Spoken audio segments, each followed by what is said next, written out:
Saya izin share screen dulu ya. Saya jelasin secara cepat. Terlihat?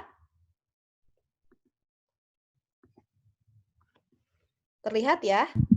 Oke. Jadi ini matematika 2 SKS, 2 teori, ada saya di pertemuan dari UTS hingga UAS, dari awal hingga UTS bersama saya, kemudian dari sehabis UTS bersama Ibu Fadilah Marga Sati. Ya, mungkin nanti kalian akan ketemu juga ya. Nanti bisa baca lagi kalau dari UTS, dari hingga UTS yang kita akan pelajari itu terkait dengan himpunan, bilangan, kemudian logika matematika, matriks, kemudian akar-akaran dan sebagainya ya. Kalau Bu Fadilah nanti akan fokus di integral dan diferensial ya. Oke. Kemudian saya akan menjelaskan sedikit terkait pengantar matematika ya. Jadi sejarah matematika, matematika itu berasal dari kata matemata. Mata yang ada dari bahasa Latin yang artinya sesuatu yang dipelajari. Kemudian dari bahasa wiskunde atau bahasa Belanda yang artinya ilmu yang pasti. Ya, sehingga matematika itu menurut James tahun 1976 dapat dikatakan sebagai pola pikir terorganisir bukti logis. Jadi matematika adalah bahasa yang menggunakan istilah yang didefinisikan dengan cermat, jelas, dan akurat, serta direpresentasikan dari simbol dan padat lebih bahasa simbol. Jadi matematika itu lebih banyak ke arah simbolnya. Ya. Kemudian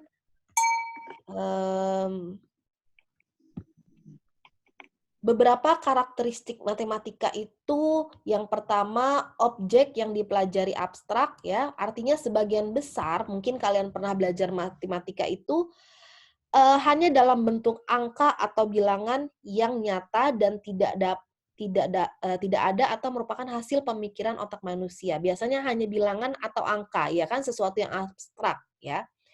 Bukan seperti fisika dan sebagainya. Kemudian matematika itu kebenaran yang berdasarkan logika. Maksudnya di sini adalah kebenaran dalam matematika itu secara logika, bukan empiris. Jadi logik atau enggak. Ya, bukan hasil temuan yang tidak dapat dibuktikan melalui eksperimen dalam ilmu fisika atau biologi. Misalnya akar minus 2 tidak dapat dibuktikan dengan kalkulator.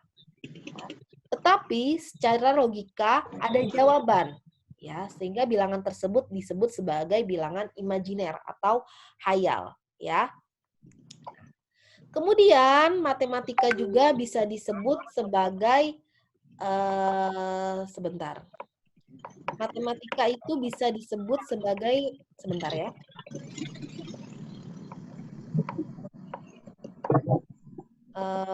Sorry. Ini siapa ya? Rabani, bisa di-mute dulu. Rabani. Atau siapa ini?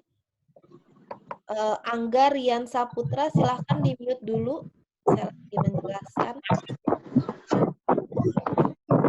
Ketua kelasnya tolong bilang ke Rabani ya. Pembelajar. Oke, silahkan. Ini.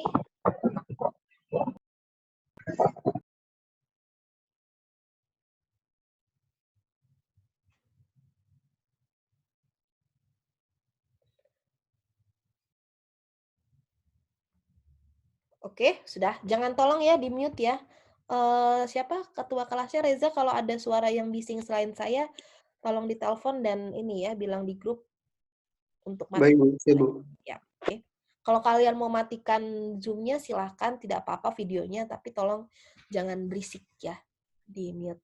Nah, kemudian yang ketiga adalah Pembelajaran secara bertingkat dan kontinu, yaitu pemberian atau penyajian materi matematika disesuaikan dengan tingkatan pendidikan yang dilakukan secara terus-menerus. Ya, biasanya kalau dari SD, SMP, SMA tingkatannya berbeda. Ya, biasanya dalam bentuk latihan soal. Atau ketika kalian SMA itu biasanya soal-soal matematikanya itu jauh lebih susah dibandingkan dengan soal-soal ketika kalian SMP. Ya, karena ada tingkatannya. Ya, oke. Kemudian kegunaan matematika berdasarkan logika di antara lain yang pertama itu dapat membantu setiap orang untuk mempelajari logika yang berpikir secara rasional, kritis, lurus, tetap tertib, metodis, dan koheren. Biasanya kalau orang pintar matematika itu logikanya jalan. Ya, biasanya nilai TPA di matematikanya itu jago. Ya. Kemudian yang kedua, meningkatkan kemampuan berpikir secara abstrak, cermat, dan objektif. Ya, jadi dia bukan, kalau objektif itu berdasarkan kejadiannya seperti apa, bukan berdasarkan perasaan. Ya. Kemudian yang ketiga, dengan mempelajari matematika itu dapat menambah kecerdasan dan meningkatkan kemampuan berpikir secara tajam dan mandiri. Ya. Kemudian yang keempat, memaksa dan mendorong orang untuk berpikir sendiri dan menggunakan asas-asas yang sistematis. Yang kelima, meningkatkan cinta akan kebenaran dan menghindari kesalahan-kesalahan berpikir, kekeliruan, serta kesesatan. Ya. Yang keenam, mampu melakukan analisis terhadap suatu kejadian. Ya, ini mungkin ada pertanyaan di tugas terkait ini, di antaranya ini ya jawabannya nanti. Oke, kemudian ada keterkaitan antara materi satu dengan lainnya. Ya, misalnya aja kalian mau menghitung volume suatu bangun ruang. Tentunya kalian harus belajar luas dan keliling dulu. Ya, kalau misalnya minggu depan kalian mau belajar tentang bilangan, nanti kalian belajar himpunan dulu. Kalian mau belajar matriks atau mau belajar integral, kalian belajar hitungan tambah kali bagi kurang dulu. Kenapa? Karena bisa aja ada yang salah di situ, ya, belum ngerti dan sebagainya. Ya, kita akan belajar bertahap nanti di matematika. Kemudian yang kelima adalah menggunakan bahasa simbol.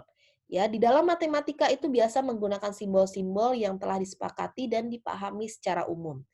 Ya, bisa bentuk tambah, bagi, kali, kurang, akar, dan sebagainya. Ya.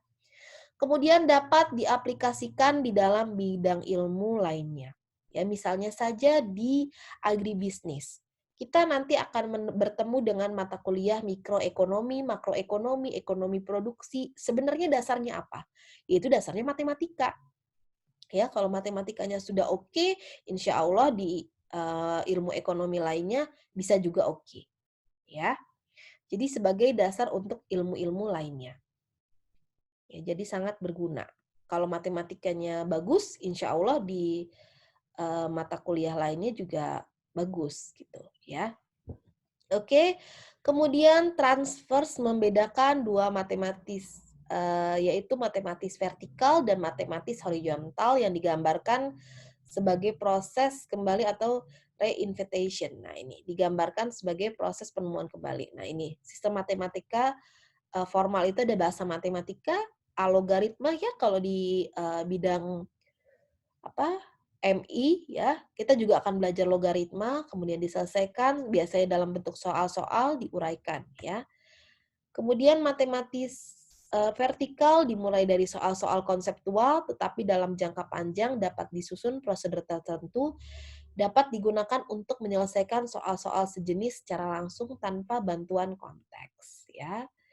Kemudian matematis horizontal yaitu dimulai dari soal-soal konseptual, mencoba menguraikan dengan bahasa dan simbol dibuat sendiri kemudian diselesaikan ya. Kemudian apa sih manfaatnya kalau kalian belajar matematika itu? Nah, yang pertama di antaranya adalah dengan belajar matematika, otak kita terbiasa untuk memecahkan masalah itu secara sistematis ya. Sehingga bila diterapkan di kehidupan nyata, kita dapat menyelesaikan setiap masalah. Ya, kalau kalian orangnya sistematis, saya rasa jago matematikanya ya. Cara berpikir matematika itu secara deduktif. Kesimpulan ditarik dari hal-hal yang bersifat umum. Jadi umum-umum dulu baru ke khusus kalau orang matematik ya. Bukan dari hal-hal yang bersifat khusus. Sehingga kita menjadi terhindar dengan cara menarik kesimpulan secara kebetulan. Ya.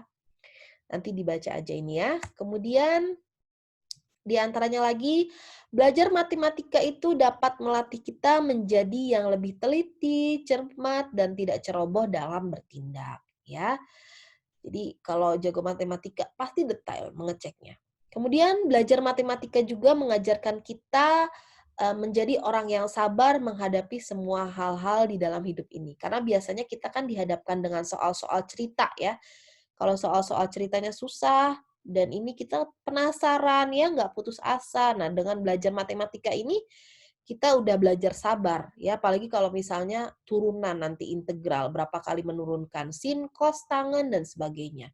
Atau nanti ada soal matematika, soal cerita. Ya, ada beberapa tahapan. Nah, kita diajarkan untuk sabar dalam mengerjakan. Nah, yang tidak kalah penting sebenarnya banyak kok penerapan matematika di dalam kehidupan nyata. Nah, di antaranya kita biasanya nggak sadar kalau kita menghitung uang menggunakan matematika. Laba rugi juga menggunakan matematika. Masalah pemasaran barang juga menggunakan matematika. Dan teknik-teknik bahkan hampir rata-rata seluruh dunia ini juga menggunakan matematika di dalam kehidupannya. Ya, oke. Ada yang mau ditanyakan?